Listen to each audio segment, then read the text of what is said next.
Bonsoir donc à vous, bienvenue, merci de votre fidélité à Afrique Média, vous faites bien la télévision panafricaine. Deux sujets donc au menu de cette seconde partie du débat panafricain, la grande messe du dimanche, votre émission dominicale. D'abord, ces marcheurs panafricains qui sont partis de Dakar au Sénégal et qui, durant 40 jours, ont marché bravant les intempéries et l'insécurité pour atterrir, donc arriver à Bamako, c'était mardi dernier, où ils ont été accueillis par le Premier ministre qui leur a dit tout le remerciement du peuple malien. Comment comprendre ce tact au-delà du symbole fort qu'il porte en lui-même? Comment comprendre donc ce tact au-delà du symbole? C'est ce que nous allons essayer de comprendre. Et puis, en deuxième partie, évidemment, toujours au Mali, nous allons essayer de comprendre pourquoi les belles performances des femmes les forces armées maliennes dérangent autant la France. Parce que, comme vous le savez, l'armée malienne monte en puissance. La preuve, c'est ces opérations qui se multiplient sur l'étendue du territoire, le Premier ministre l'a dit, avec des résultats palpables, des armes saisies, des terroristes neutralisés. Pourquoi cela dérange autant la France? Nous allons également essayer de comprendre le pourquoi du comment. Et pour vous permettre d'avoir toutes les clés de compréhension de ces grands sujets à l'ordre du jour, eh bien, vous êtes là, Maître Janvier Momo, qu'on ne présente plus. Je vais donc m'empêcher de vous présenter. Je vous dis simplement bonsoir. Merci une fois de plus d'avoir accepté l'invitation d'Afrique Média. Monsieur Fred Bongo, bonsoir. Merci pour votre verve scolastique. Ce n'est pas tous les jours qu'on rencontre des journalistes qui ont la poigne et qui respectent le canevas intellectuel de présentation des sujets, la façon par laquelle ces sujets seront résolus. Merci. Merci à tous les téléspectateurs d'Afrique Média qui, nous croyons, Monsieur Fred Bongo, continue de croître malgré la grande infiltration dans le média, la grande infiltration française dans le média. La tête d'Afrique Média est encore debout. Regardez, voix claire. Un bonjour, un chaleureux bonjour à tous les téléspectateurs d'Afrique Média, à vous-même, aux techniciens sans lesquels nos émissions ne sont pas possibles, et à certains qui ont la foi en Afrique Média, qui nous rencontrent partout où nous allons, et ne cesse de clamer, M. Fred Bongo, continuez dans le combat. Très souvent, nous n'avions pas su ce que vous étiez en train de faire, mais au jour d'aujourd'hui, avec les yeux suffisamment désiés, j'ai coutume de le dire, nous commençons à regarder et voir clair, et vous nous avez fait apprendre ce qu'on appelle la géopolitique sans que nous ne sachions, sans que nous ne nous soyons inscrits à l'université, parce que partout ailleurs en Occident, la géopolitique c'est dès les premières heures de l'école où on vous fait savoir que vous êtes les plus forts, vous êtes la domination, c'est ça le début de la géopolitique. Vous êtes la domination du monde, vous ne devez pas vous laisser faire, ainsi de suite. Donc, nous disons bonjour à ces téléspectateurs, Monsieur Mboum, Madame Jankou, et je ne peux pas tous les citer. Bien sûr. Donc, merci. Le sujet, Monsieur Fred Bongo, les marcheurs panafricains opposés aux sanctions de la CEDEAO. Mais bien sûr, en franchissant la barrière, les frontières de ces États, les marcheurs ont dit, écoutez, les sanctions sont sans objet. On n'en veut pas. Mais on n'en veut pas. Et vous savez que le Mali est un grand fournisseur du Sénégal en termes de viande, en termes de beaucoup d'autres ressources, et vice versa. Le Sénégal aussi est un grand fournisseur de poissons au niveau du Mali. Il est inconcevable qu'on parle des sanctions de la CEDEAO et que les populations qui ont coutume de vivre ensemble, Monsieur Fred Bongo, et qui ont une histoire commune. Parce que si vous entrez dans la composition anthropologique du Mali, vous allez retrouver que des Maliens, certaines souches maliennes se retrouvent au Sénégal, certaines souches des populations maliennes, sénégalaises se retrouvent au Mali, ainsi de suite. Donc, les sanctions pour nous, elles ont été beaucoup plus métaphysiques que pratiques. Donc, nous allons voir tout au long de notre émission l'importance, le signal que ces panafricains ont donné en marchant à pied du Sénégal jusqu'au Mali. Nous leur tirons un coup de chapeau et nous disons leur marche est la symbolique de la marche de la Nouvelle Afrique. La Nouvelle Afrique, Afrique Média, a toujours voulu être soutenue. Cette Nouvelle Afrique qui est libre, je suis d'accord avec le discours du Premier ministre Choguel, qui a dit, vous êtes ceux qui allaient libérer, et par cette marche, ils ont commencé le mouvement de libération. Merci infiniment donc à vous, Maître Janvier Momo, très très bien habillé, en tenue vraiment traditionnel africain, connu qui vient même justement de l'Afrique de l'Ouest. Je ne trahis pas un secret, vous-même vous le voyez. Merci. Vous êtes également là aujourd'hui, Dieuledor Yumbi. Vous êtes également un militant panafricain. Et puis vous êtes là justement pour nous éclairer de votre connaissance profonde de ces enjeux qui guident aujourd'hui l'Afrique à travers ces deux thématiques. Merci d'être là. Et un grand bonsoir, mon cher Fred Bongo, et un bonsoir à tous ces grands techniciens qui, contre vents et marées, ont pris la quintessence de leur qualité en ressources humaines pour s'appliquer de plus en plus sur leurs machines. Un grand bonsoir à toute la jeunesse panafricaine, en particulier cette jeunesse des 54 pays qui forment le grand continent. Et je vais dire encore vraiment et vraiment à tous ceux-là, les marcheurs qui ont marché pour arriver dans la capitale Bamako, ceux-là ont démontré aux yeux de l'opinion internationale et aux yeux du monde entier que la jeunesse de ce début du XXIe siècle a compris la valeur et la trajectoire du défi qu'ils ont en face par rapport à la libération totale et la souveraineté pour la dignité des grands peuples africains dont je l'ai dit encore, nous sommes là pour vous sur Afrique Média. Et Afrique Média, c'est cette chaîne qui matérialise directement l'édification aux yeux de cette jeunesse qui avait mal compris le départ, mais la conscientisation dans leur maturité et leur sens de responsabilité nous font honneur aujourd'hui.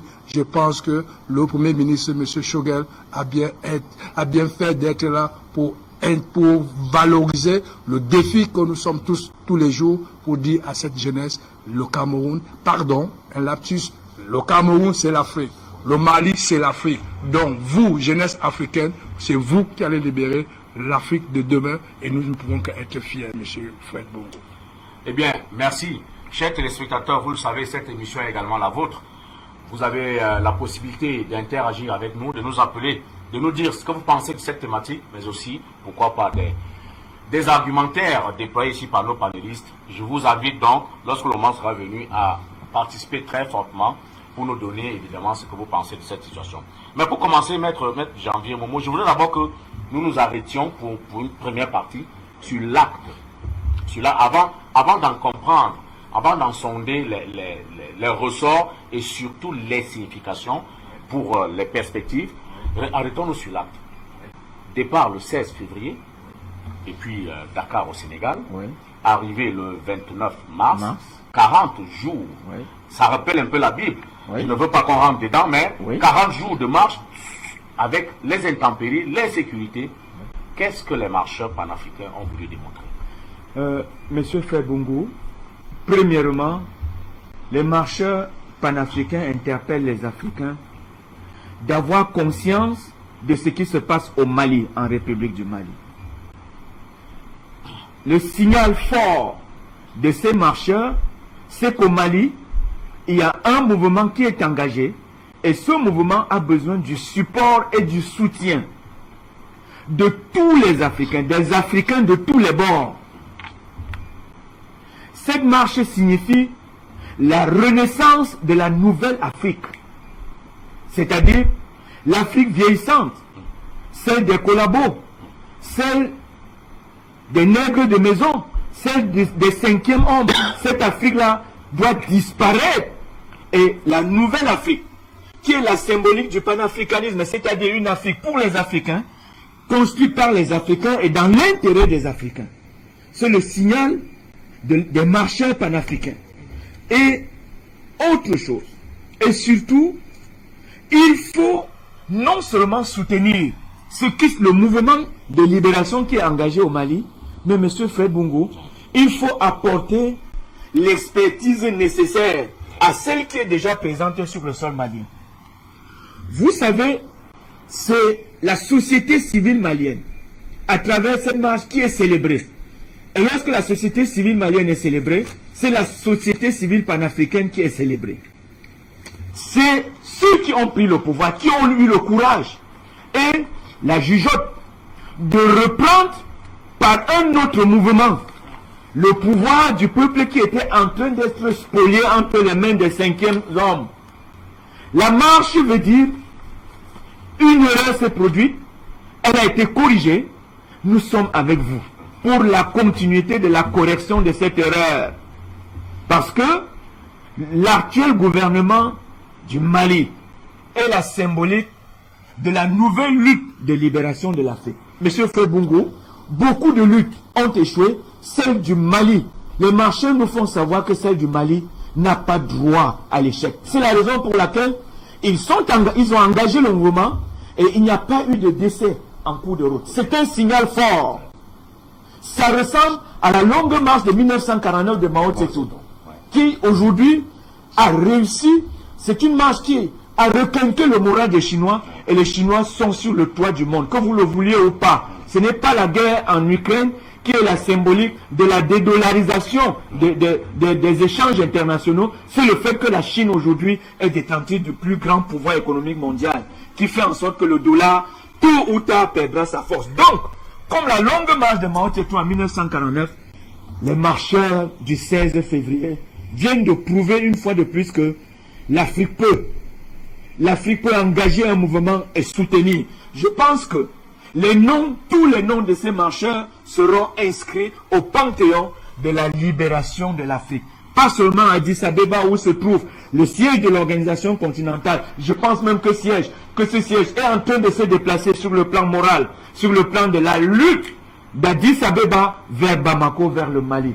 Nous pensons, M. Fred Bongo, que cette marche qui a atteint son objectif par l'arrivée à Bamako est la symbolique du réveil définitif de l'Afrique. C'est-à-dire les Africains aujourd'hui doivent arrêter de garder leur esprit dans une tanière de repos de l'âme. Vous savez, quand on parle de repos de l'âme, on ne peut pas parler de tanière. La tanière, c'est le centre par excellence de la prédation. Dans la tanière, il n'y a pas de repos parce que c'est la guerre. Donc, la marche fait comprendre aux Africains que le moral des Africains est celui de nos pères de l'Égypte, de la Nubie et de tout ce que vous pouvez. C'est la symbolique du nouveau pouvoir reconquis par les Africains. Cette marche est le soutien indéfectible.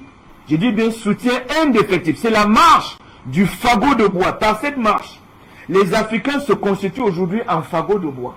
C'est-à-dire, personne n'a le droit de venir dans le fagot de bois enlever une brindille pour fragiliser les cordes qui tiennent, l'équilibre qui tient le fagot de bois. C'est une marche qui est la symbolique, qui scelle le nouveau réveil de l'Afrique et qui fait comprendre aux Africains, nous aussi, nous pouvons réussir dans nos engagements, dans nos objectifs et dans notre nouvelle vision de la libération du continent. Ce n'est pas seulement une libération, M. Fred Bongo, sur le plan politique. C'est une libération sur le plan économique parce que beaucoup sont pressés qu'il faut déjà la monnaie. Non. Petit à petit, on va constituer le stock d'or nécessaire au Mali. Parce que de toutes les richesses du Mali, il n'y a que 3 qui sont en exploitation. Le sel, le cuivre et, non le sel, le phosphate et surtout l'or. Donc, il est question pour les marcheurs de dire aux Maliens que la libération de ce pays sera désormais comme le tuteur de tous les mouvements de libération des peuples africains. Le nouveau mouvement qui, demain, sera inscrit dans les annales de l'histoire africaine comme étant le mouvement de la nouvelle Afrique est la symbolique de la marche des panafricains qui sont arrivés à Bamako. Nous suivions cette marche parce que à un moment donné, les intempéries ont failli les faire douter d'eux-mêmes. Mais l'élan, la conscience de départ, la foi en la réussite de ce qu'on est en train de faire, de ce qu'ils ont lancé, a fait en sorte qu'ils arrivent, qu'ils atteignent Bamako et qu'ils soient reçus par les hautes personnalités des institutions maliennes. Donc, pour répondre clairement à votre question, le signal donné par les marcheurs est un signal fort. J'ai dit, cela nous rappelle la longue marche de 1949 de Mao Tse-tung. Et c'est la raison pour laquelle je reprends, les noms de ces marcheurs seront inscrits au panthéon des mouvements de libération des peuples africains.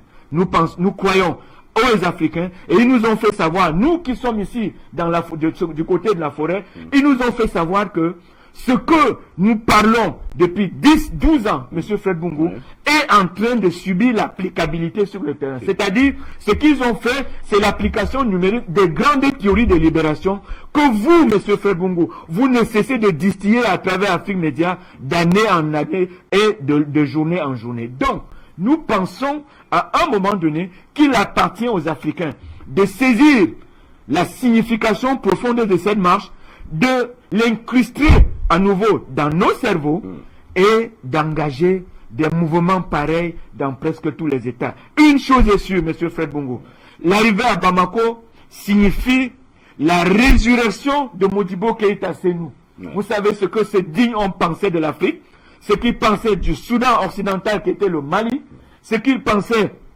de la République du Mali, 1 241 km², qu'à un moment donné, les impérialistes ont voulu saucissonner en petits États, s'adjuger les États qui sont suffisamment, les endroits ou les espaces maliens qui sont suffisamment riches en minerais, pour dire à un moment donné que les Africains ne sont pas capables. Une chose est sûre, le pouvoir central malien, Assimi Goïta et les autres, ils ont le soutien total des panafricains. Cette marche n'est que le début, il y a d'autres mouvements qui arrivent. Merci à vous, maître Janvier Momo. Alors, John de Yombi, au lendemain de cette sanction de la CEDEAO, on a vu tout le peuple malien comme un seul homme debout, sorti dans les rues, et pas qu'à Bamako, même dans l'arrière-pays. On a parlé d'environ 4 millions de personnes dans les rues pour dire on n'est pas d'accord avec ces sanctions. Et aujourd'hui, les autres Africains leur répondent de façon tout à fait étonnante par cette grande marche entre partis donc de Dakar jusqu'au Sénégal avec plusieurs nationalités. Eh bien, on peut dire qu'aujourd'hui, le cri de cœur des Maliens a reçu l'écho des frères africains. Monsieur Fred Bongo, l'histoire retiendra qu'en ce début du XXIe siècle, la jeunesse africaine a pris conscience des enjeux. Et la jeunesse africaine, aujourd'hui, elle est mature et a ce sens de responsabilité pour son devenir.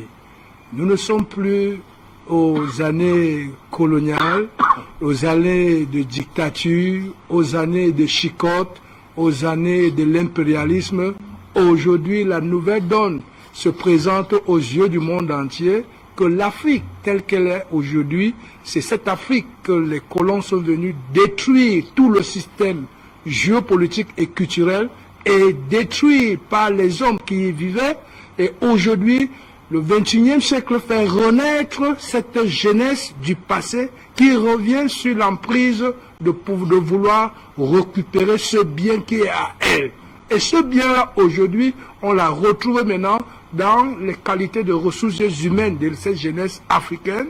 Voilà cette jeunesse qui vient dire face aux sanctions, face au chef d'État de la CEDEAO, que vos sanctions sont irréelles, illégales, illégitimes, dans l'illégalité et dans l'illégitimité de vos sanctions.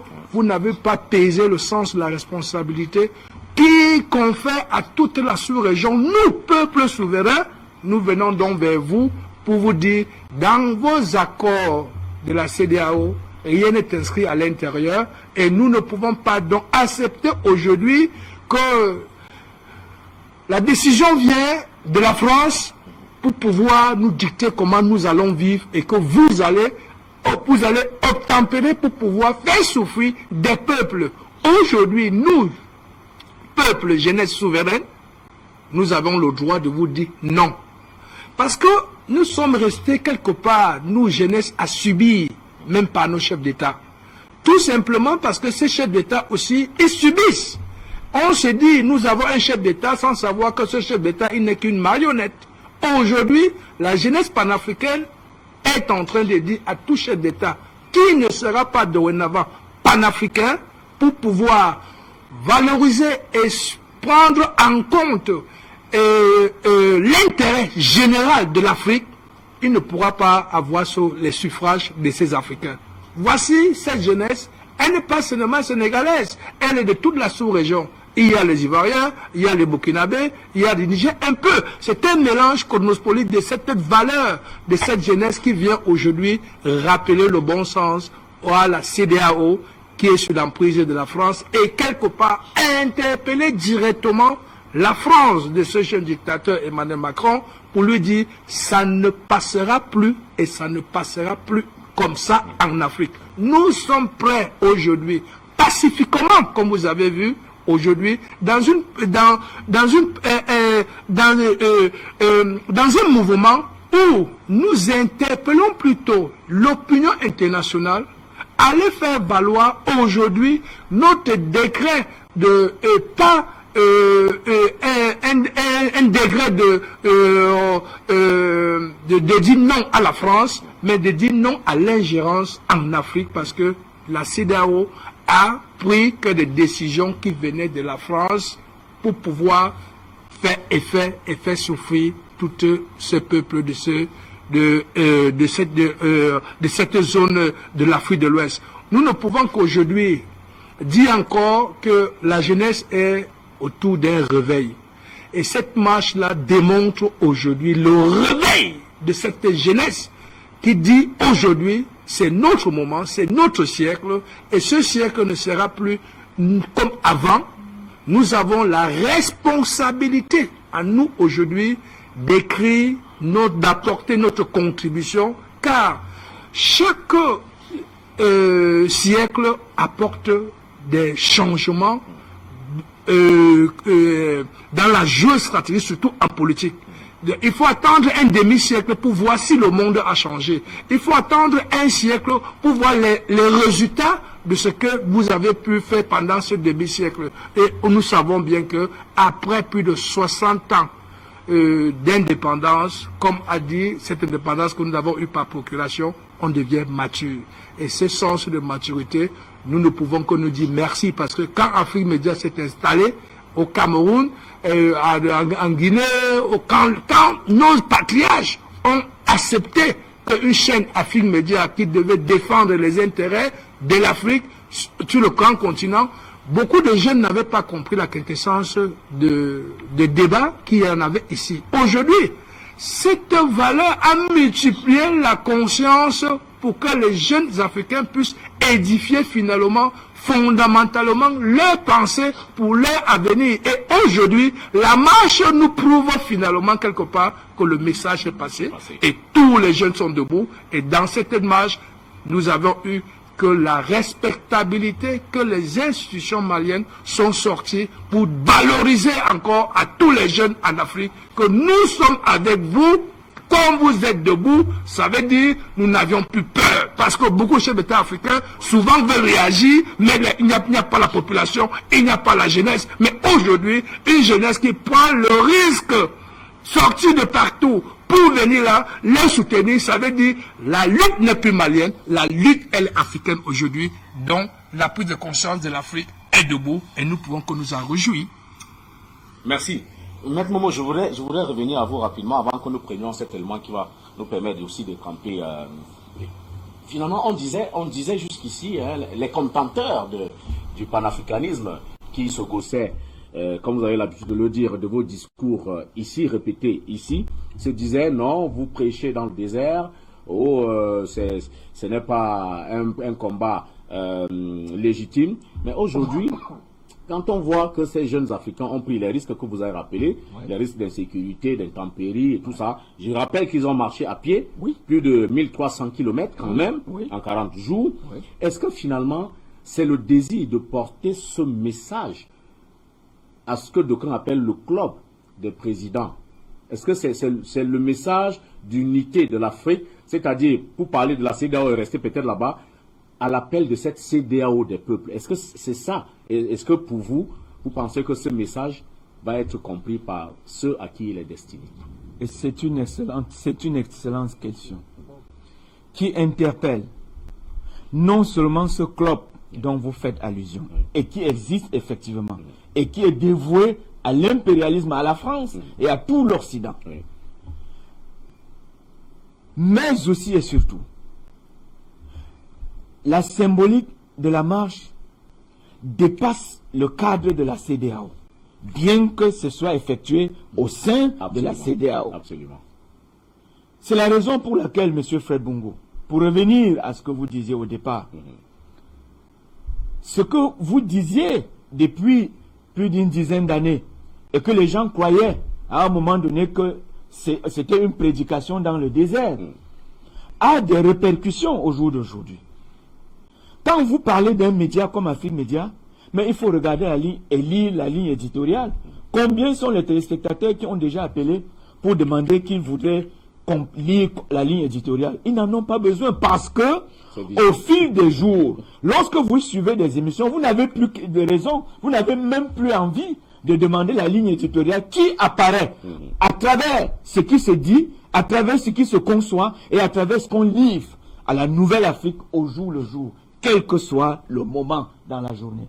Donc, les marcheurs interpellent le club des présidents, M. Fred Bungu, pour dire si la CEDEAO est une organisation régionale qui a une vocation salvatrice, celle de promouvoir au développement des États de la CEDEAO, il est inconcevable que la même organisation cherche à asphyxier un État par des mesures, je dis bien par des mesures prises à l'encontre d'un peuple qui s'est engagé dans un mouvement de libération des populations. Voilà la symbolique qui est envoyée au club des présidents de la CEDEAO. Voilà le message qui est envoyé à M. Fred Bungu, à tous ces chefs d'État de la CEDEAO qui jusqu'aujourd'hui, dont certains ne pensent pas encore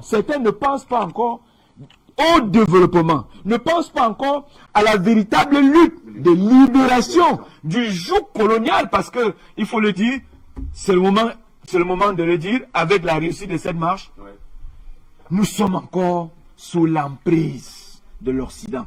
Donc, le message est envoyé à ce club de présidents, que désormais, celui qui ne veut pas s'arrimer aux désirata des peuples, c'est-à-dire la libération, la souveraineté, l'indépendance véritable, celui-là sera bouté hors du palais présidentiel. C'est la symbolique, c'est le grand message que les marcheurs envoient au club des présidents qui pensent à un moment donné que les facilités avec l'Élysée suffisent pour s'asseoir sur le fauteuil présidentiel, pour diriger le peuple à leur guise et pour, à un moment donné, nous faire comprendre que le pouvoir appartient à certaines familles, que le pouvoir n'appartient pas au peuple. Donc, les marcheurs ont envoyé ce message et il doit être perçu. Au-delà de la CEDEAO, c'est une interpellation à l'Union africaine qui, à un moment donné, a suivi ces sanctions démentielles à côté d'une faute inexistante. Parce que sur le plan de droit, ce sont des sanctions démentielles à côté d'une force inexistante. L'aspiration à un peuple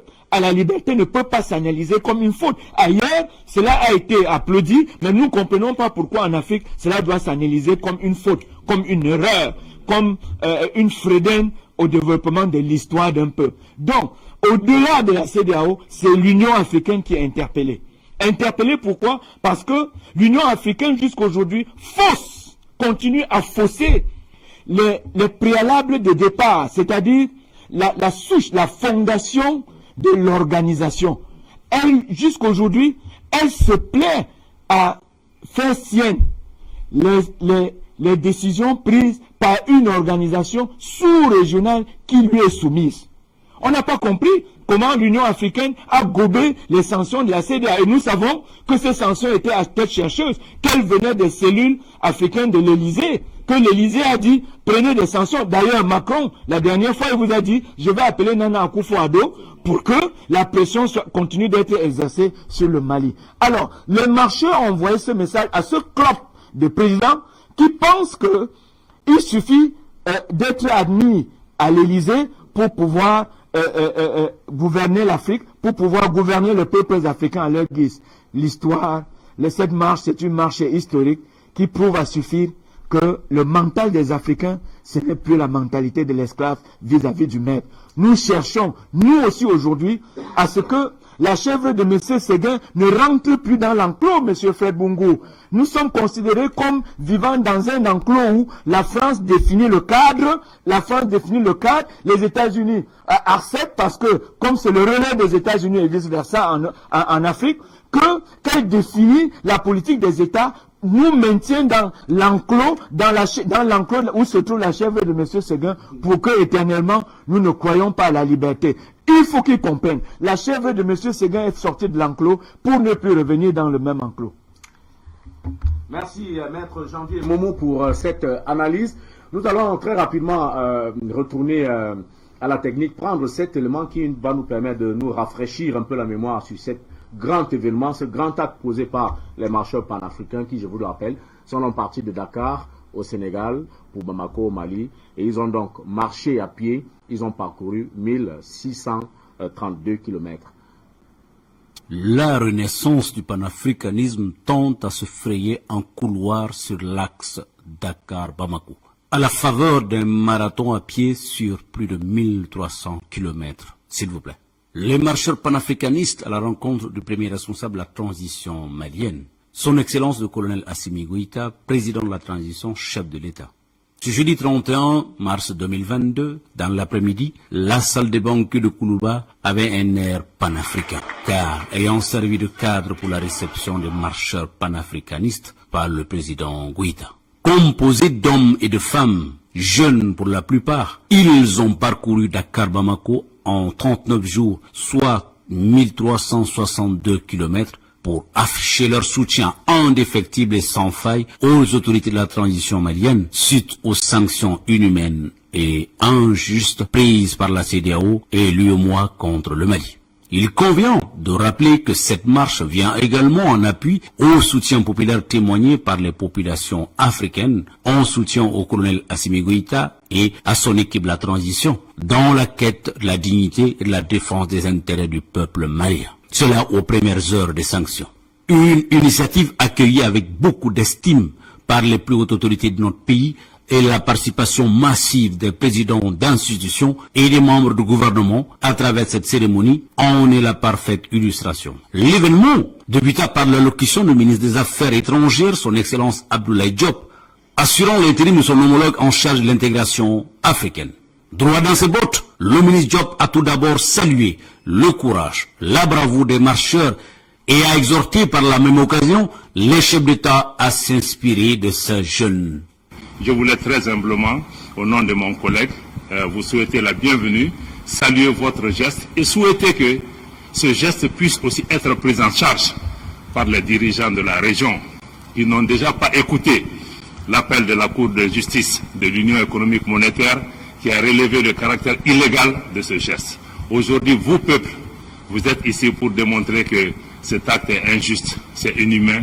On doit se tourner, regarder les peuples. Les dirigeants devront aujourd'hui suivre les peuples pour qu'on puisse lever ces sanctions, pour que nos pays puissent cheminer, aller vers la stabilité, aller vers la sécurité, aller vers la solidarité, aller vers des liens économiques et des liens sociaux qui ont toujours tissé, j'allais dire, irrigué les relations entre nos pays. C'est dire qu'aujourd'hui, vous sympathisez avec les Maliens.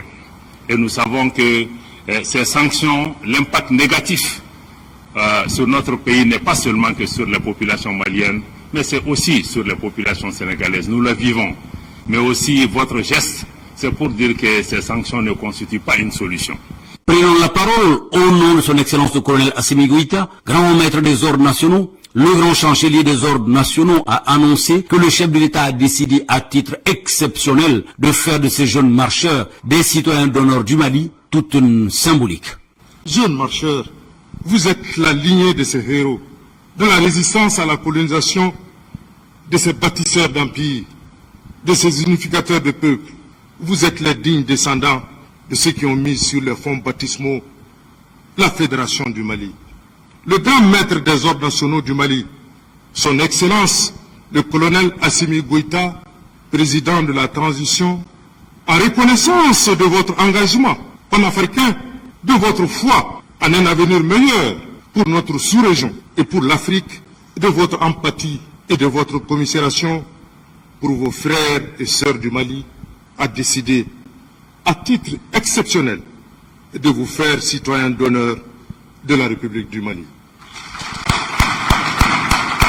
Bravons l'insécurité, la faim et ses corollaires. Ces marcheurs panafricanistes n'avaient qu'un seul but, afficher leur solidarité au peuple malien et lancer un message au peuple et dirigeants du continent. Nous ne sommes pas dans la passion. Nous ne sommes pas dans l'émotion. Nous sommes dans l'intelligence pure et ce n'est pas par pure prétention que nous disons ça, parce que nous sommes les héritiers de siècles de domination, de siècles de souffrance et de siècles de malheur qui nous viennent de laisser et dont ce sont nos autorités ici qui jouent ce jeu et nos leaders, nos élites africaines. Le Mali, symboliquement, est dans cette situation où le néocolonialisme, comme dans les siècles passés, vit le même mode opératoire où ce sont des forces étrangères qui imposent leurs lois à nos États et que ce sont nos peuples qui en pâtissent. Nous n'avons pas de statut spécial, nous n'en cherchons même pas. Nous n'avons pas une intelligence spécifique, nous n'en avons pas plus que les autres, nous n'avons pas plus que ceux qui sont dans ces salles ou les jeunes qu'on a laissés.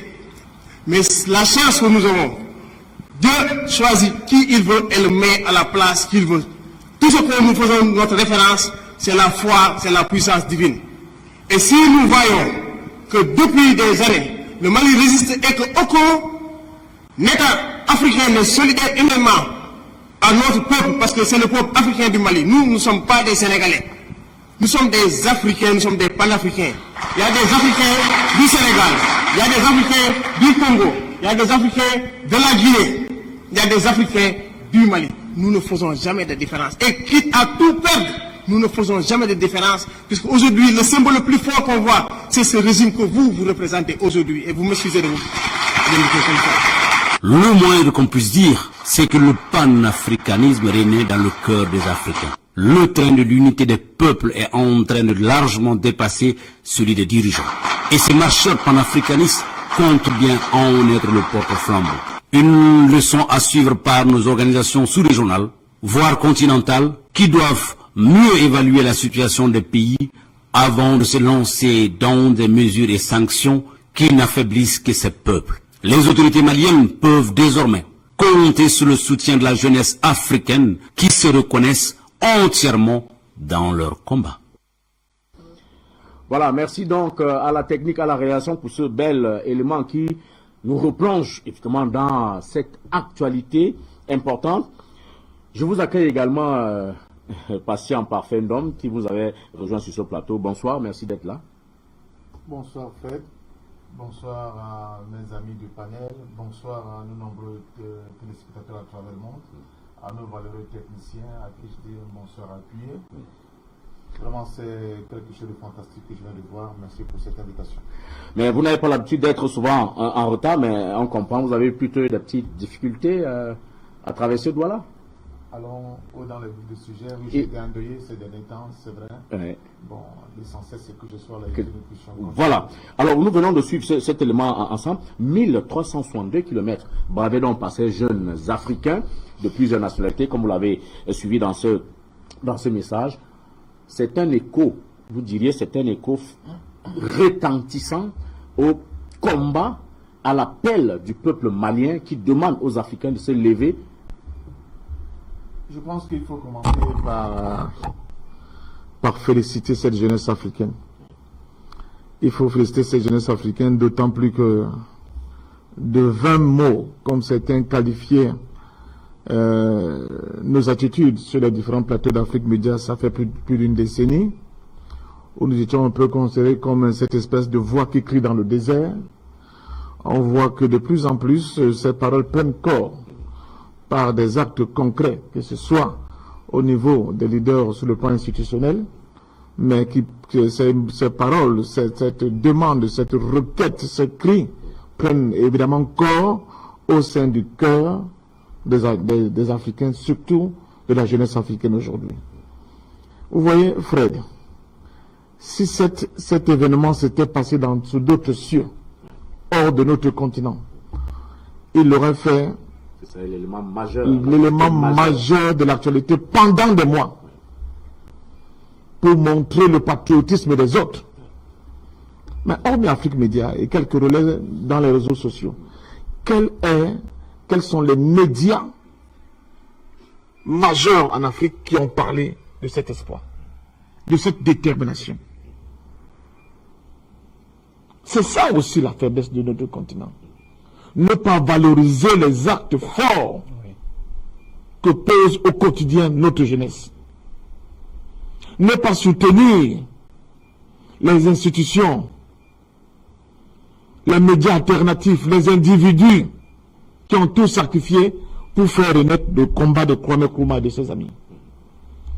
C'est pour cela que je suis vraiment ému de me rendre compte que nos paroles ne s'envolent pas comme ça dans le vide. Ah non, ces paroles-là, cette détermination, ce combat que nous menons depuis plus d'une décennie, je dis encore, alors là, seulement sur le plan médiatique, sur Afrique Média, mais pour certains d'entre nous, en les 16 mois, ça fait plus de 3 décennies que nous sommes dans ce combat pour le réveil panafricain. Pourquoi? Parce qu'à l'analyse de tout ce que se fait dans le monde, à l'analyse de la situation géopolitique qui est la nôtre actuellement, nous sommes arrivés à une conclusion. L'Afrique ne pourra se débarrasser de la tutelle des pays occidentaux que dans le cadre du panafricanisme. C'est tout. Uniquement dans le cadre du panafricanisme. C'est tout.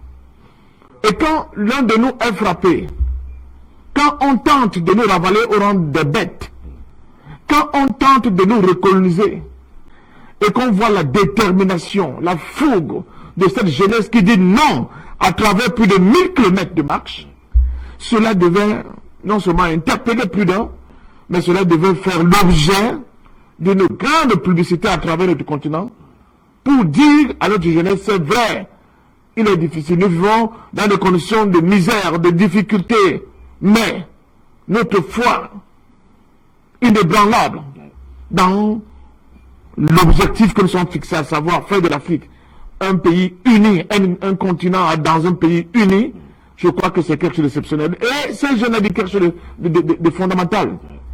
J'ai souvent le dit, le Cameroun est certes ma patrie, mais l'Afrique est notre avenir. Si un jeune Africain omet de le comprendre, il est complètement hors jeu.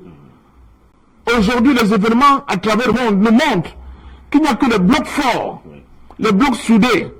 Comme c'est le cas en Afrique, on dit, ah, vous n'avez pas des États-nations. Mais oui, monsieur, nous avons une culture commune. Nous avons une histoire commune. Il est hors de question qu'un pays tiers, comme c'est le cas au Mali aujourd'hui, soit l'objet des attaques répétées, des attaques perfides de la part de l'Occident, surtout de la France, et que on est des gens sur le continent qui le voient, qui rasent les murs, qui sont dans l'incapacité d'assumer leurs responsabilités. Et c'est pour cela que je dis à cette jeunesse, bravo, bravo à cette jeunesse. Et je sais que c'est tout simplement un échantillon qui nous a été présenté. Vous êtes des milliers, vous êtes des millions d'Africains décidés à faire de notre continent un pays respecté et respectable sur le plan international. Le Mali n'est plus seul. Attention, le Mali n'est plus seul. Ceux qui seraient tentés de penser que le Mali est seul, ils comprennent très bien aujourd'hui que le Mali n'est pas seul. Au-delà du peuple malien qui ne cesse de se mobiliser chaque jour qui passe, vous avez vu la dernière mobilisation pour rejeter la CEDEAO, pour rejeter le franc CFA et pour rejeter toute forme, n'est-ce pas, d'assujettissement qu'on veut encore essayer d'appliquer au Mali.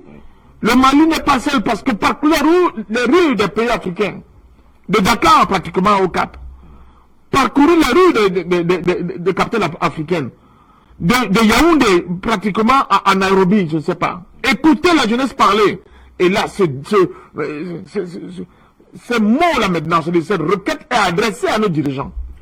C'est justement, avant d'y arriver, je voudrais quand même, vous allez peut-être en profiter pour en parler, quand on voit quand même la disponibilité aujourd'hui des autorités maliennes à accueillir ces jeunes, à leur dire, votre message, il arrive dans notre cœur. Ce n'est pas quand même un non-événement non plus. Mais, le premier, accueilli par le Premier ministre, reçu par le président de la transition, c'est quand même aussi des actes forts. Mais il y a un nouveau paradigme qui se crée sous vos yeux en Afrique. Et dont nous faisons semblant de ne pas voir. La gouvernance africaine nouvelle, panafricaine, elle n'a rien à voir avec la gouvernance néocoloniale qui est faite de condescendance, même de la part de nos propres dirigeants. Ici, nous avons, comme le disait Feno Assadio, des Africains nouveaux, des dirigeants nouveaux, qui prennent en compte justement les actes positifs qui sont posés au quotidien par cette jeunesse responsable et par cette jeunesse digne. On l'a vu avec la crise ivoirienne, cette crise post-électorale, comment la jeunesse africaine s'est mobilisée, que ce soit celle qui est à l'intérieur du continent, que ce soit celle qui est au niveau de la diaspora. On le voit aujourd'hui avec le cas malien, mais parce que nous avons de nouveaux dirigeants. Nous avons des dirigeants qui sont soucieux n'est-ce pas, de prendre en compte ces actes forts qui sont posés par la jeunesse africaine. C'est pour cela qu'évidemment, on peut leur ouvrir les portes des palais, les recevoir, savoir leur dire merci, n'est-ce pas, pour ces gestes et pour cet acte fort qu'ils ont posé. Et ils disent, on n'a aucune exigence. Non, mais justement, mais tout ce que nous faisons depuis, vous le savez, Fred, vous êtes dans cette bataille depuis très longtemps aussi. Mais qu'est-ce que nous avons eu en contrepartie? Qu'est-ce que nous avons eu en contrepartie? Nous le faisons de manière complètement désintéressée. Le seul intérêt que nous avons dans ce continent, c'est l'amour profond que nous avons pour notre continent. Et celui-là, personne ne peut l'acheter. Et les gens ont tenté de l'acheter, mais pas les moindres. À coût de dizaines, on va dire, de centaines de milliards. Nous avons dit non. Nous avons préféré mourir pauvres, comme disait Sékou Touré. On accepte la liberté dans la pauvreté que d'être dans cette cage-là avec des lingots d'or de gauche à droite. C'est de ça qu'il s'agit. Donc il faut bien que les gens qui traitent encore l'Afrique comme si c'était un espace où se gambadent des sièges de branche en branche, qui comprennent de manière résolue qu'une nouvelle éthique panafricaine est en marche. Elle est en train de gangrener tout le corps social africain. Elle est en train de s'accaparer des cœurs de cette jeunesse qui ne demande pas à Lola, qui ne demande pas, qui n'a pas des idées de vengeance, qui n'a que des idées de dire au monde, nous sommes nous aussi des êtres humains. Nous avons aussi notre humanité, et cette humanité-là, nous ferons tout pour que le monde sache que nous sommes le cœur, le creuset même de l'humanisme. Et c'est ça le sens de ces sacrifices que vous voyez. Mais faites le maître, faites Bungu. Alors, pour les jeunes qui nous regardent peut-être au Cameroun, ça peut faire partie de Douala pour Kousserier, attention, hein. C'est pas un jeu, le faire. Mais pourquoi il y a eu beaucoup de Sénégalais, justement, dans cette marche, qui est partie, justement, de Dakar? C'est une autre manière de dire au gouvernement sénégalais, nous ne sommes pas du tout d'accord avec les décisions de la CEDEAO. Parce qu'elle impacte le vivre ensemble entre deux peuples. Le peuple malien et le peuple sénégalais. Dans des expériences. On dirait que vous êtes passé le mot avec même. Oui, mais dans des expériences, dans le passé, on démontre que ces deux peuples-là ne peuvent pas être divisés, ne peuvent pas être complètement fractionnés. C'est de ça qu'il s'agit. Donc c'est un pied de nez qui font non seulement aux dirigeants, que ce soit du Sénégal, que ce soit de la Côte d'Ivoire, que ce soit du Togo et d'autres pays qui ont pris ces sanctions uniques, et sans oublier le Ghana, qui fait honte justement à Kwame Nkrumah aujourd'hui, qui fait honte à Jerry Rawlings aujourd'hui, donc, mais aussi pour dire aux Occidentaux qui ont tendance à penser que nous sommes une patte malléable et modérable, à souvent en fonction de leurs envies, que cette Afrique-là, la nouvelle Afrique qui se crée, est prête à prendre son destin en main. Merci. Je vais revenir à vous. Le temps, certainement, d'aller d'abord accueillir nos autres nombreux invités, notamment à vous, Nestor Podassé. Vous êtes évidemment activiste panafricaniste. Comment est-ce que vous avez vécu, vous, cette longue marche des jeunes panafricains qui sont allés au Mali dire aux Maliens, au peuple malien, mais aussi aux autorités maliennes, nous sommes avec vous, on est ensemble?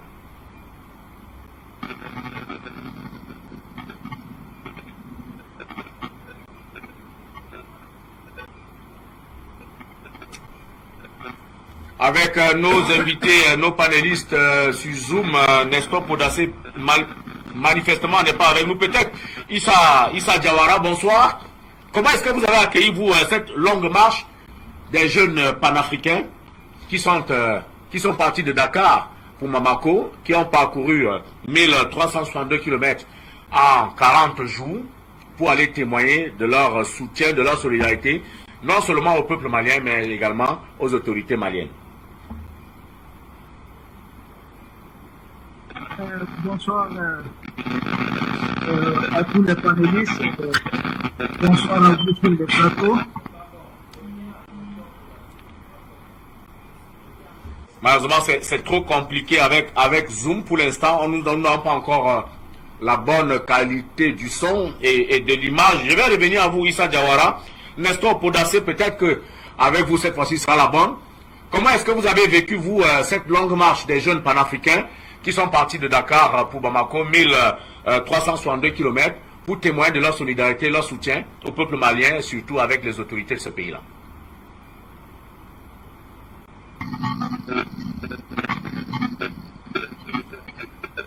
Manifestement, c'est trop compliqué. Je vais revenir sur ce plateau le temps que tout ça se mette en place. Alors, Maître Janvier Momo, il y a quand même une phrase forte qui a été prononcée par le représentant de ces jeunes panafricains que nous venons de voir, notamment Souleymane Jules Diallo, qui a dit précisément « Nous devons constituer un bouclier autour du Mali.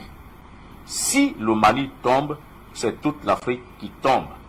En tant que jeunes, nous devrions proposer un outil diplomatique pour que le Mali ne tombe pas. Et cet outil, c'est la marche Dakar-Bamako. » C'est tellement profond. Husseini Badi, c'est le porte-parole des marcheurs. Oui. Je pense que cela nous fait comprendre que ce qu'ils ont fait, ce n'était pas une leçon d'athlétisme. Nous n'avons pas affaire aux athlètes kenyans. Non. Nous n'avons pas affaire à ceux qui voulaient faire le marathon. Nous avons eu affaire à ceux qui marchaient avec une idée en tête, M. Fred Bongo. Le bouclier dont tu parles, c'est un bouclier humain. C'est un bouclier psychologique. C'est un bouclier mental. Et enfin, c'est un bouclier qui cerne toute l'Afrique entière, qui protège et couvre toute l'Afrique entière. Une carapace qui se veut protectrice, non seulement pour l'ancien Soudan occidental qu'est le Mali, mais aussi et surtout pour tout le continent africain. Le message a toute sa puissance, a toute sa splendeur, a toute son efficacité. Alors, si le Mali tombe, c'est toute si le Mali tombe, c'est toute l'Afrique qui tombe. Qu'est-ce que cela veut dire? Cela veut dire que le mouvement qui est engagé au Mali aujourd'hui est la symbolique des aspirations des peuples africains nouveaux. C'est, à l'entame, j'ai parlé de la Renaissance. Cette marche aurait pu être baptisée la marche de la Renaissance africaine. C'est-à-dire la marche du renouveau africain, dans la reconquête de la liberté des aspirations africaines à l'indépendance et à la véritable souveraineté. Tel que souhaité par Modibo Keïta Sénou. C'est enfin, M. Fred Bungu, le résumé de ce que les nouveaux enfants africains pensent des dernières chaînes de l'esclavage. Vous savez, à un moment donné, les indépendances factices, comme le disait M. Yumbi tout à l'heure, qui ont été distribuées, je dis bien qui ont été distribuées aux Africains, ces indépendances factices, en réalité, constituaient une autre chaîne de l'esclavage qui n'était pas toujours visible et perceptible. Pourquoi? Parce que, même indépendants, nous sommes restés sous le joug monétaire, nous sommes restés sous la détérioration des termes de l'échange, nous sommes restés sur la conspiration quand un État africain veut se développer. C'est-à-dire, il y a une conspiration internationale. Mais, M. Fred Bongo, pour faire un tour au Cameroun, les barrages qui ont été annoncés et qui devaient sous-tendre, je dis qui devaient sous-tendre la sidérurgie, l'industrie de transformation locale. Absolument. Ces barrages ont produit quoi jusqu'au jour d'aujourd'hui? Rien. Vous comprenez que les conspirateurs qui encadrent les pouvoirs ont tout fait pour que l'énergie souhaitée par ces barrages devienne aujourd'hui une désillusion totale. C'est la raison pour laquelle je parle des conspirateurs. Donc, les marcheurs ont voulu résumer les nouvelles aspirations des peuples africains à l'indépendance, à la liberté et surtout à la souveraineté. Sékou Touré le disait. Nous ne voulions pas que fût inscrite dans l'histoire de l'Afrique cette pénible notion qu'un jour, une France généreuse a offert sur le plateau l'indépendance à tous les États africains et que tous ces États, à l'unanimité, l'avaient accepté. C'est le véritable nom. Nous ne sommes pas en 58 en Guinée. Nous sommes en 2022 entre le Sénégal et le Mali. C'est un nouveau nom. C'est un nouveau nom face à l'impérialisme. C'est un nouveau nom face à la continuité de la détérioration des termes de l'échange, qui veut que les produits de nos matières premières soient fixés par l'acheteur occidental. C'est la marche qui dit non à la continuité du nazisme monétaire, qui veut que le fruit des échanges internationaux africains, soit le fruit en argent, soit déposé dans un compte d'opération ouvert dans le trésor public français, auquel les Africains dont le compte est ouvert en leur nom n'ont pas accès et ne peuvent pas demander une reddition de compte. C'est-à-dire, qu'est-ce que le compte a produit, qu'est-ce qu'il en reste. Il vous dit seulement, vous n'avez plus de devises, il faut renflouer votre compte dans le trésor public français en termes de devises. La marche dit non à cet état de choses. La réussite de cette marche, c'est l'ouverture de la nouvelle Afrique. Il a raison, Ousseini, de dire que si le Mali échoue, cela voudra tout simplement dire que l'Afrique est encore échouée. Et vous comprenez, M. Fred Bungu, vous comprenez pourquoi Jean-Yves Le Drian ne baisse pas, ne plie pas les chines jusqu'au jour d'aujourd'hui. Il continue à chercher les méthodes par lesquelles il faut renverser le pouvoir visionnaire du Mali, qui est en train non seulement de libérer le peuple malien, mais aussi et surtout de contribuer de façon directe à la libération de tous les peuples africains qui aspirent à la véritable indépendance politique, à l'indépendance économique, à la souveraineté monétaire et à la souveraineté au niveau des échanges internationaux. Je pense qu'à un moment donné, les marchés ont compris qu'il faut cette nouvelle Afrique, une nouvelle Afrique qui répond du panafricanisme, c'est-à-dire une nouvelle Afrique pour les Africains, une nouvelle Afrique construite par les Africains et dans l'intérêt des Africains. Voilà l'essence du panafricanisme donné par les marcheurs de Dakar à Bamako. Merci infiniment. Nous allons essayer encore d'avoir nos panélistes sur Zoom. Cette fois-ci, nous essayons avec vous. Roland Bayala, bonsoir. Merci d'être en direct sur Afrique Média avec nous. Le Premier ministre Choguel Kokala Maïga, en recevant les marcheurs panafricains, leur a dit, et je cite, « C'est votre génération qui va libérer l'Afrique en restaurant sa dignité, son honneur et son indépendance. » Comment est-ce que vous comprenez ce propos du Premier ministre de la transition malienne?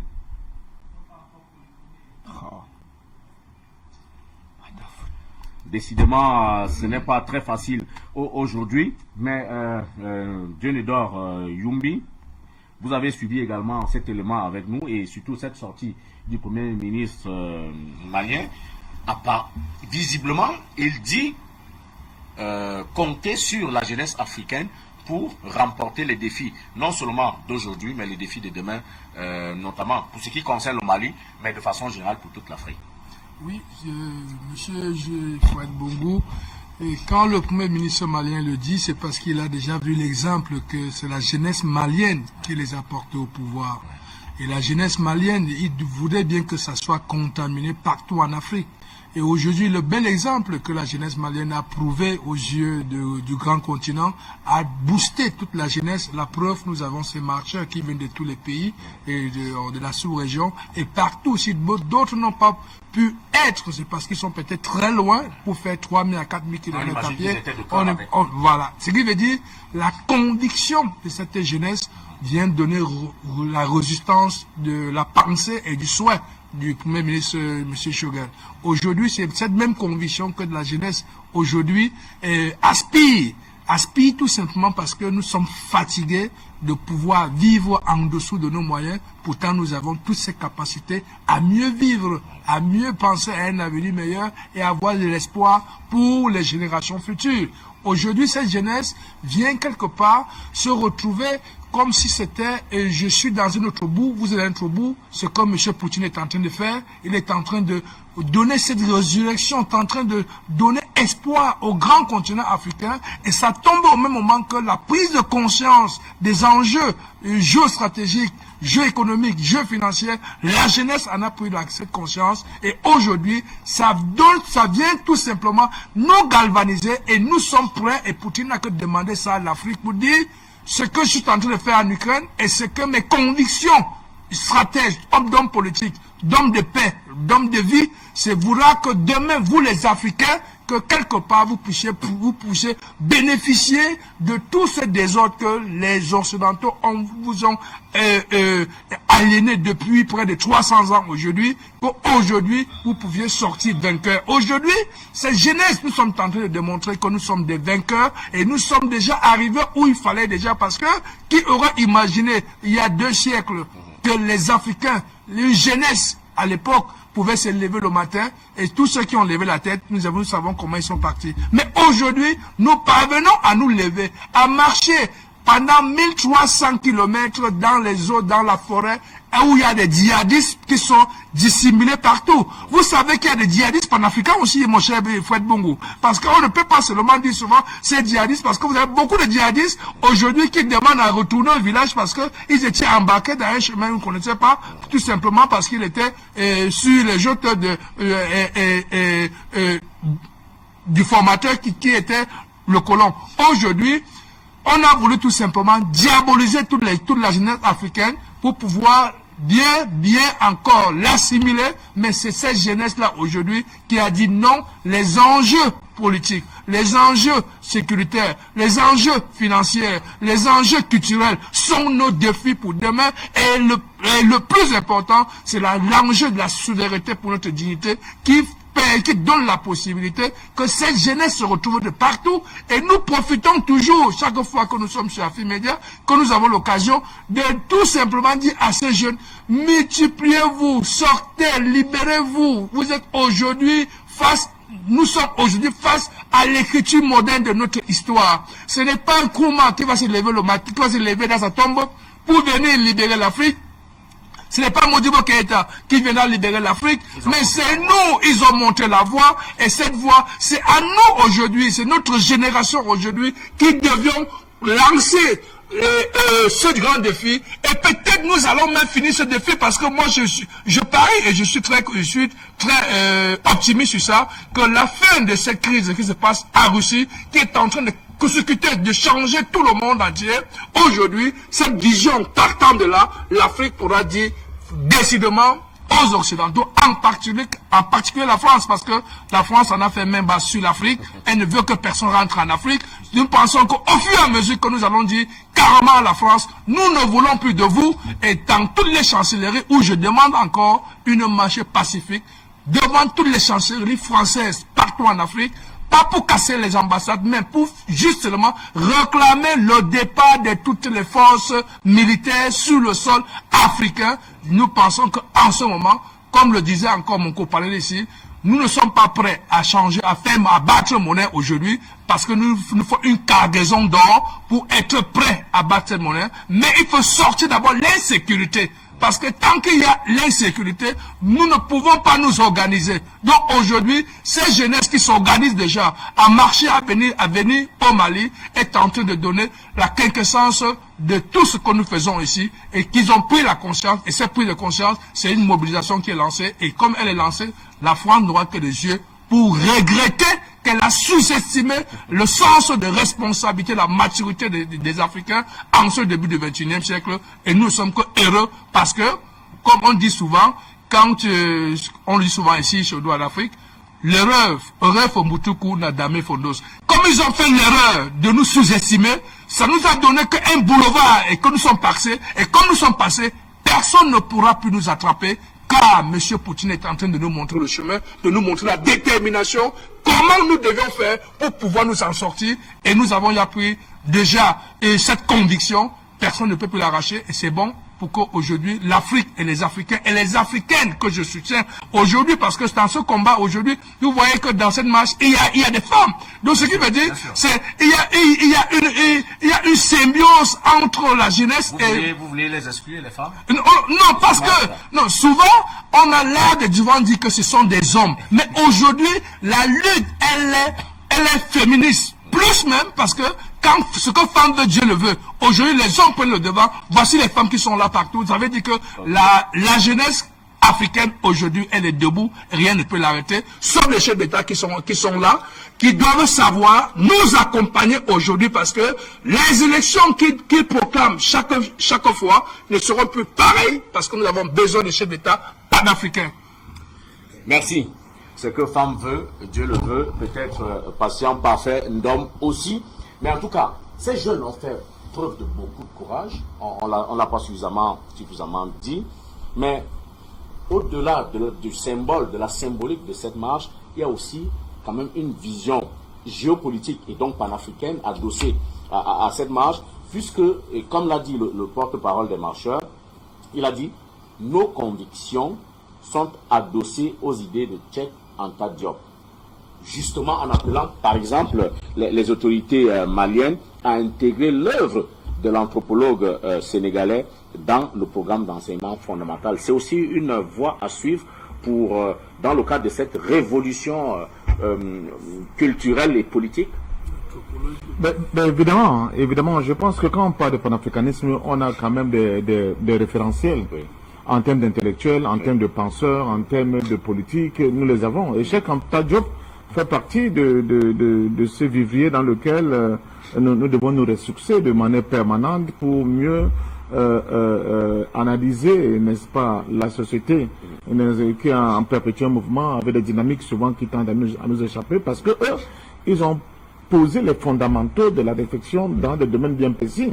Et il n'est pas seul. Non, il n'est pas seul. Voilà, il n'est pas seul. Mais c'était dans le cadre de ce que vous avez dit, oui. Par exemple, que ce mouvement des jeunes n'a pas reçu l'écho qu'il aurait dû avoir. Oui. Est-ce qu'aujourd'hui, les enseignements de Cheikh Anta Diop qui dit que l'homme noir est entré dans la science bien longtemps avant l'homme blanc, est-ce que commencer à enseigner ça aux jeunes Africains, est-ce que ce ne serait pas aussi un adjuvant à ce combat panafricain? Ce sont des décisions politiques. Oui.